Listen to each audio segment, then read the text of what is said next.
وللأسف يا شباب الفيديو ده بيتصور والله لتاني مرة، بسبب ان انا اكتشفت ان احنا ما كناش تقريبا بنسجل، فقدر الله ما شاء فعل. الواحد بقى يقعد ينتخ عشان الواحد تعب، قسما بالله انا قاعد بتاع ساعة بصور وفي الاخر ما حرام يعني. اول حاجة السلام عليكم، عاملين ايه؟ معكم عبد الرحمن احمد. النهاردة هنتكلم ازاي نعمل دورة بيولوجية، وازاي ما نخليش ان الحوض يضرب مننا امونيا، او الحوض يطلع منه ريحة زفارة، او لونه يبيض والسمك كله يموت.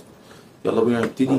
يلا بينا. طيب انا مش هبتدي الفيديو دوت بطريقة تقليدية اللي انتم منتظرينها، او الناس الخبرة اللي داخلة بتسمع الفيديو من اجل الاستمتاع او تأكيد على معلوماتها.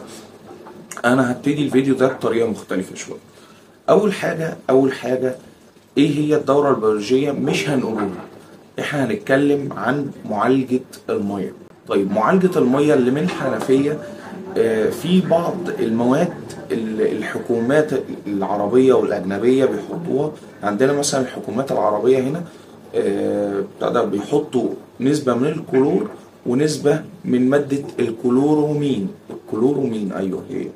عيوب المادة ديت ايه على السمك؟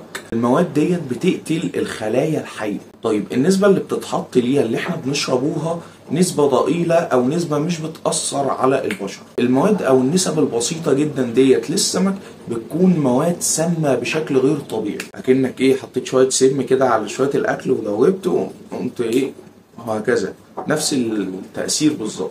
اول حاجة معانا لازم نعالج المية. في طرق كتير من معالجة المية، بس في حاجات صح، في حاجات من المدرسة بتاعتي أنا شايفها غلط تمام. كده كده أنا مؤمن جدا لو المية سبتها فيها تيار وسبتها كده لحالها، المية هترجع طبيعية ورايقة ونظيفة جدا جدا جدا جدا، مهما بقى كلفت من الوقت. طيب احنا بقى ما عندناش وقت وعايزين نخلص بقى وعايزين ايه ننجز حالنا في الموضوع. ففي طرق ان انت بتركن المية حوالي يومين او 3 ايام مع تشغيل يا اما مضخة مية بتقلب المية، يا اما مثلا سكرية هواء بتقلب المية. طيب الطريقة دي بتطير الكلور اللي في المية. في مادة تانية قلنا عليها الكلورومين. الكلورومين دوت ما بيتبخرش بسهولة، لازم بياخد يعني مواد او كيميائية.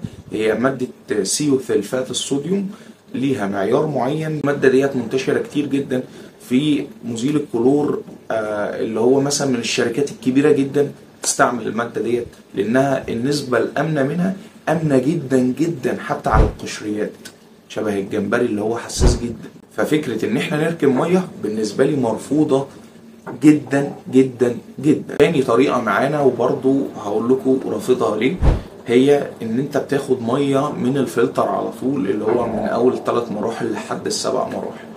طيب الفلتر دوت برضو ما بيشيل الكلور بس للأسف.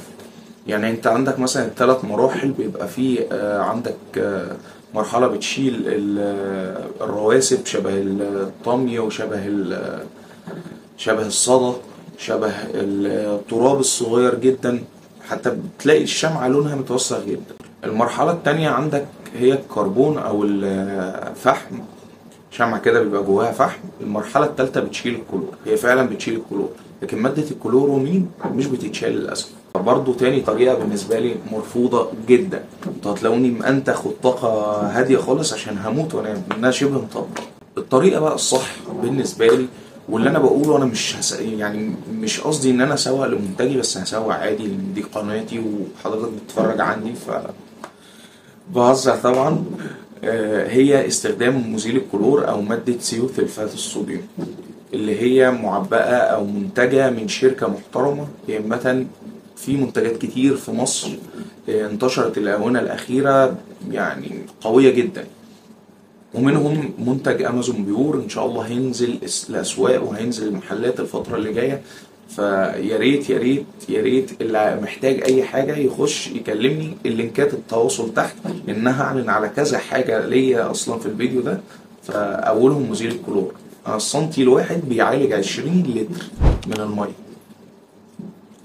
في عبوة اتعملت او اتعبت خلاص 125 مللي.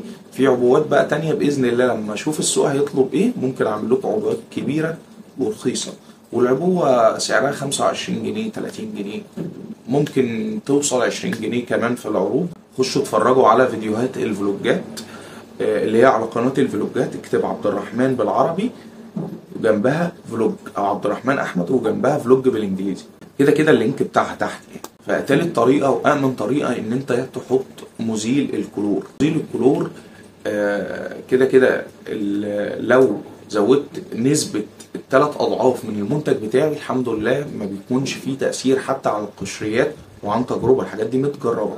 ولو عايزين ازاي نعمله منتج مزيل الكلور انا مفيش مشكلة اقول لكم الخلطة السرية بتتعمل ازاي يعني، والموضوع بسيط.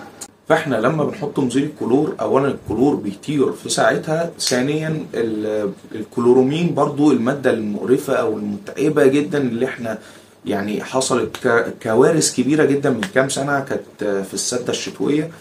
المية كانت نازلة وحشة جدا جدا جدا، موتت كمية سمك بآلاف آلاف الآلاف.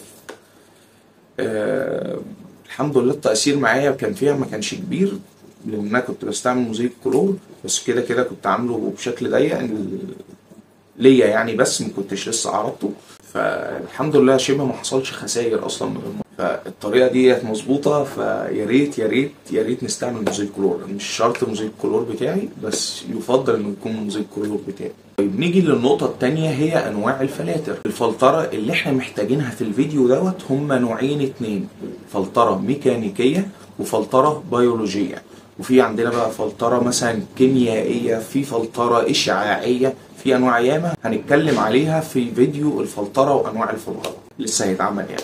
النوعين اللي احنا محتاجينهم من نوعين الفلترة الميكانيكية. الفلترة الميكانيكية ديت ببساطة شديدة احنا بنعمل او بنجيبه فلتر بيلم لنا الشوائب من المية. طيب هل في ضرر ان الشوائب دي تفضل موجودة؟ طبعا مفيش ضرر، قولا واحدا مفيش ضرر. ليه بقى؟ ليه؟ لان في الطبيعة الشوائب موجودة وبتترسب بشكل طبيعي. ليه بنجيبه الفلتر الميكانيكي اللي هو مثلا احنا بنخصوه بالفلتر الباور هيد؟ ليه بنجيبوه؟ عشان خاطر يفلتر المية، عشان خاطر احنا نقدر نتفرج على السمك. لكن انت لو شفت مثلا الفبرك هتلاقي المية لونها اخضر، هتلاقي المية لونها بني، بس السمك بصحة غير طبيعية يعني صحته قوية جدا. ده بيحصل ليه؟ لان الدورة البيولوجية ولسه هنقولها وهنعرفوها وهنعرفوا بنعملوها ازاي قدام. لان الدورة البيولوجية او البكتيريا اللي بنكونوها من الدورة البيولوجية بتكون ليها فلتر بيولوجي. الفلتر البيولوجي ده هو رئة الحوض، التنفس كده بتاع الحوض. واحنا يعني انا قلت قبل كده ان احنا سمك الزينة بيئة مغلقة، فاحنا بنتحكم في نفس واكل وكل ما يخص كمية المية بنتحكم فيه. فاحنا لازم يعني نهيئ الحوض او نهيئ رئة الحوض تبقى رئة صحية اللي هو الفلتر البيولوجي. وده بنختصوه في الفلتر السفنج او الفلتر البيولوجي كده. الفلتر بيبقى عبارة عن سفنج يطلع منه هواء، فالهواء دوت بيشد معاه ميه وبيتسحب من السفنج، وهكذا العملية بتتكرر. وللمعلومة الفلاتر مش بتطفى يا جماعة. عرفنا نوعين الفلاتر اللي احنا هنستخدمه. ممكن لو انت مش هتجيب سمك كبير مثلا، هتجيب مثلا تترات سمك صغير، سمك قليل في الحوض، يكفي جدا الفلتر البيولوجي. وهقول لكم ازاي بنغسلوه وازاي بننضفوه، لان احنا الفلتر البيولوجي ما ينفعش ان احنا نغسلوه بميه الحنفيه. سامعين؟ هم بيعندوني بس انا هكمل الفيديو. انا هحاول ان انا اعزل الصوت اللي طالع دوت اصلا في الانستاليشن، انا هيطلع عيني. تعالوا بقى نكون البكتيريا النافعه جوه الفلتر البيولوجي. ده بيحصل ازاي؟ او ظروف تكون البكتيريا بشكل رباني. البكتيريا ليها ظروف معينه عشان خاطر تكبر. اول ظرف او اول يعني سبب ان هي تطلع في المكان ده، بتحتاج مكان مظلم او مكان مفهوش اضاءة قوية. يعني ممكن يكون المكان مضيء بس مش الاضاءة القوية، عشان البكتيريا بتتأثر بشكل مباشر بالاضاءة القوية. فيفضل ان انت تكون طافي نور الحوض، كفاية نور الأوضة اللي حواليك. لو عرفت تغطي الحوض كمان يكون افضل وافضل وافضل. تاني حاجة تيار المية، ان تيار المية دوت بيحصل فيه ذوبان للاكسجين جوه المية. فنيجي لتالت نقطة، هي الأكسجين. الأكسجين عنصر مهم جدا عشان خاطر عملية الأكسدة اللي بتحصل مع البكتيريا وبتاكل الامونيا اللي احنا هنجيلها. رابع حاجه، وانا يعني بفضل الموضوع ده جدا، مساحه السطح اللي احنا حاطينها جوه الفلاتر، وده هجيلكوا برضو فيه قدام او هجيلكوا فيه دلوقتي. يعني ايه مساحه السطح؟ البكتيريا يا جماعه الظروف اللي انا قلت لكم عليها بتتكون في جميع انحاء الحوض. في الميه بتتكون على ازاز الحوض البكتيريا، وبتتكون كمان داخل الفلتر بصفه كبيره، لان الظروف بتكون مناسبه جدا جدا داخل الفلتر من حيث الظلام ومن حيث التيار ومن حيث نسبه الاكسجين. فاحنا الحوض اصلا الجرش زي ما قلت لكم كل حته في الحوض بيكون فيها بكتيريا، بس اكتر حته الفلتر. طيب الفلتر مثلا عندك لو فلتر هانج اون اللي هو الفلتر المعلق، نقدر نحطه جواه كسر فخار، نقدر نحطه فيه لافا روك، نقدر نحط فيه سيراميك رينج. الموضوع قوي جدا جدا جدا، وانت كده بتزود مساحة السطح، غير ان انت تجيب وتحط فيه حتة سفنجة بس، لا انت بتزود مساحة السطح. وانا بالنسبة لي الفلتر البيولوجي افضل حاجة ان انت تخليه مساحته خمس الحوض، والمساحة الداخلية تكون معبأة بالميديا اللي هي بتربى جواها البكتيريا. وبالمناسبة البكتيريا بتحب الأماكن اللي هي المغلقة أو الأماكن الضيقة جدا، بحيث إن هي إيه، أو الأماكن المسامية شبه الفخار كده مثلا. وعلى فكرة الأفضل من الفخار اللافا روك اللي هو الحجر البركاني، بس خلي بالكوا عشان لو هتجيبوه من عطار بيتغش. طيب إيه وظيفة بقى البكتيريا ديت؟ البكتيريا ديت بتخش على الأمونيا. طيب ايه بقى الامونيا وايه موضوع الامونيا؟ لان الامونيا دي مطلعه عنينا، الواحد شاف منها وبيسمع من الناس فيها بلاوي.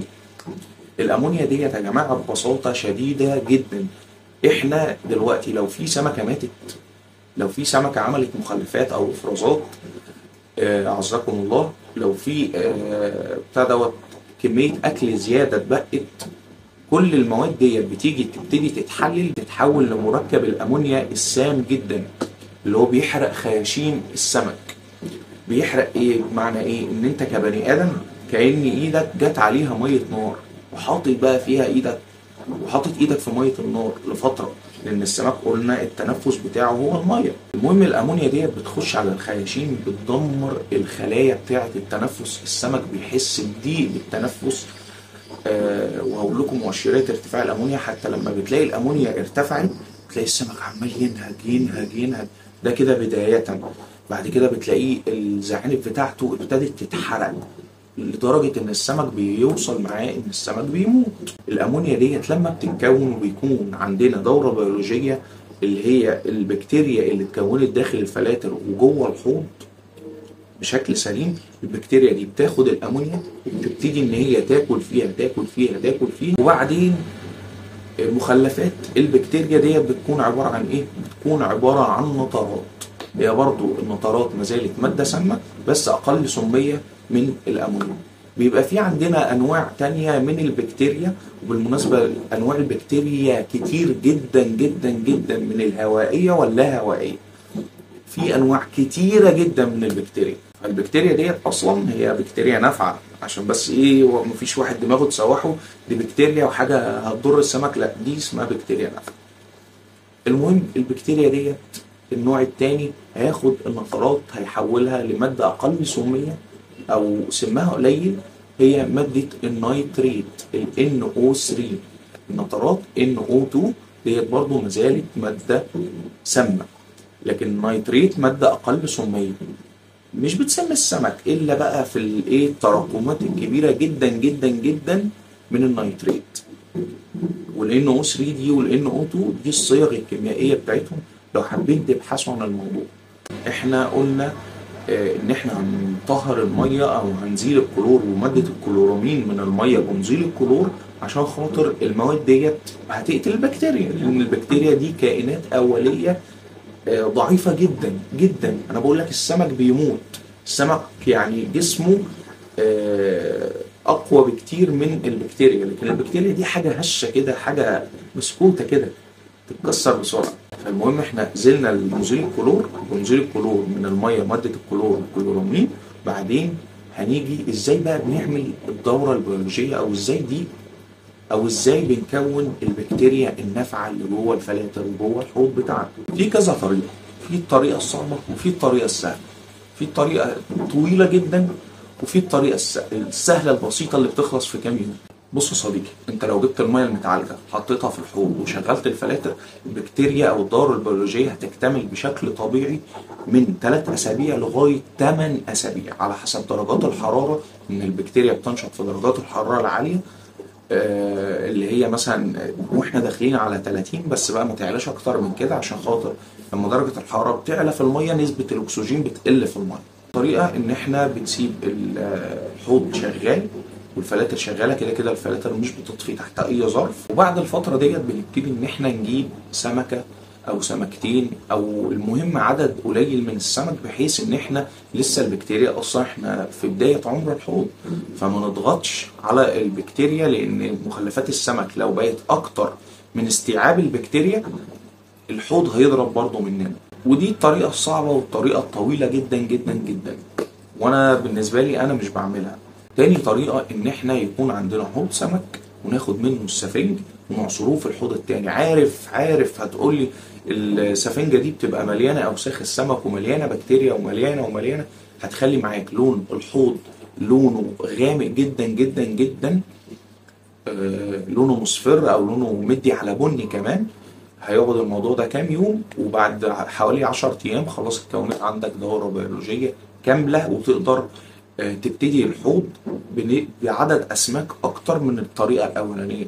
ان احنا اوريدي احنا في كمية بكتيريا، وبكتيريا تأقلمت كفاية على قوة الامونيا اللي كانت بتتعرض لها في الحوض القديم.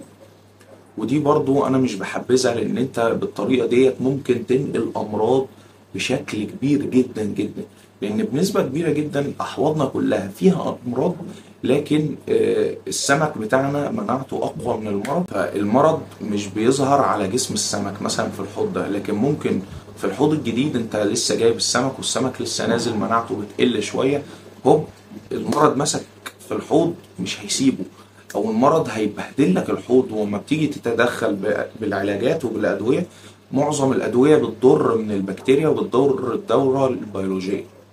فتلاشيا لكل المواضيع دي بلاش الطريقه دي. تالت طريقه شبهها جدا، ان انت في عندك حوض، بتجيب مثلا الفلتر البيولوجي بتحطه في الحوض دوت، وبتشغل الموضوع مده 10 ايام ولا حاجه، وبتاخد الفلتر تقوم حاطه في الحوض الجديد، هوب كونت عندك دورة بيولوجية برضو. بس قلنا الموضوع ده بينقل امراض، فبلاش الموضوع ده. رابع طريقة معانا هي البكتيريا الحية. البكتيريا الحية ديت يا اما بتكون محملة على ملح بشكل بودرة، يا اما بيكون البكتيريا على الشكل السائل. هي دي انواع البكتيريا اللي انا اعرفها لغاية دلوقتي. وللعلم انا ببيع برضو البكتيريا البودر، وحاليا شغال على نوعين من البكتيريا السائلتين، او البكتيريا السائله نوعين، شغال عليهم ان شاء الله. برضه هيحصل منهم منتجات وهتكون قويه جدا جدا جدا جدا. واللي بيعمل معايا اوردر اصلا باذن الله هبتدي ان انا اطلع له منها الفتره الجايه كعينات تجربه. ويا ريت الناس اللي هتستعمل البكتيريا كعينات التجربه تقول لي رايها في البكتيريا وفومزيل الكلور، ان عينات التجربه ديت بتكون كده كده مجانا او هديه يعني. طيب البكتيريا النافعه اللي انا ببيعها البودر دي، انت بتاخد الكميه بتحط نص الكميه على 100 لتر، بتبتدي ان الحوض بيبتدي ان هو يشتغل. بعد حوالي 3 ايام بتضيف حوالي برضو رشه كده، رشه كانك بترش رشه ملح من النص التاني. كل 3 ايام ترش رشه لغايه لما تخلص العلبه خالص. هو بيبقى باكت كده من عدد من الجرامات، يعني مش فاكر معبيه كام. فموضوع قوي جدا جدا جدا، بكتيريا قويه جدا، والناس اللي مجرباها يا ريت تكتب تحت في التعليقات ان انا ببيعها في السوق عادي وباسعار بسيطه. يعني كانت سعرها 40 جنيه نزلت وعليها عروض الفتره اللي فاتت، ممكن 30 و25 جنيه كمان. لا 200 الانسان على الصبح. الفيديو ده قسما بالله مش شكله مش هيكمل. تالت مرة أعيد، بس المرة دي بقالي ربع ساعة بصور. اللمبة دي ما كانتش هنا كده مظبوط. وقفنا فين في السكريبت؟ تعالوا بقى في اخر جزئية في الفيديو هنقوله ازاي هنصين الفلاتر. طيب الفلتر الميكانيكي اللي احنا قلنا عليه في الاول، الفلتر دوت نقدر ان احنا ناخده السفنج اللي فيه ونقدروا نغسلوه بميه الحنفيه العادي. هل في بكتيريا بتتكون في السفنج ده؟ في فعلا نسب من البكتيريا بتتكون في السفنج دوت، فعادي كده كده احنا وظيفه الفلتر ده معانا ان هو بيلم لنا الشوائب. والافضل ان انت تغسله بنفس ميه الحوض. ليه نغسله بنفس ميه الحوض؟ لان ميه الحوض كده كده انت لما بتشطف السفنج كويس جدا جدا بتلاقي خلاص السفنج نضف، بس كده كده ما بتكونش موت كل البكتيريا اللي احنا خليناها تتكاثر، فبحيث ان الحوض ما يضربش مننا بسرعه. الموضوع ده بنعملوه بقى في الفلتر البيولوجي، وده ضروري عشان ما نعيدش القصه اللي احنا قلناها دي تاني. ان احنا هنمسك مثلا كروانه او كوز، بلاش كروانه، او كروانه، ونمسكه الفلتر السفنج او نمسك اي حاجه اللي هي الميديا البيولوجيه لما تتسد خالص، هي كده كده مصيرها يوم من الايام هتتسد بسبب البكتيريا وبسبب مخلفات السمك اللي بتخش. هنمسكوها ونعصروها كويس جدا جدا جدا بنفس ميه الحوض، بس في حاجه بره عشان الحوض ما يتبهدلش. وخلاص على كده هو دوت الدوره البيولوجيه، وهي دي كل الحكايه. والموضوع بسيط بسيط بسيط. وتنويه للناس اخواتنا اللي بيعملوا حوض مالح وكده، نظام البكتيريا بتتعمل في الصخور الحية.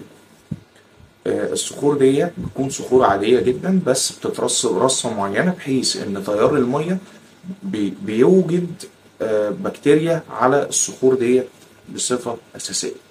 غير بقى الفلترة، يعني فلترة المارين مختلفة شوية عن فلترة المية العذبة، بس الميكانيزم واحد. المهم كلمة السر المرة دي البكتيريا النافعة جوه الفلاتر. قبل ما تمشي في فيديو هنا خش اتفرج عليه هيفيدك جدا جدا جدا. يلا السلام عليكم.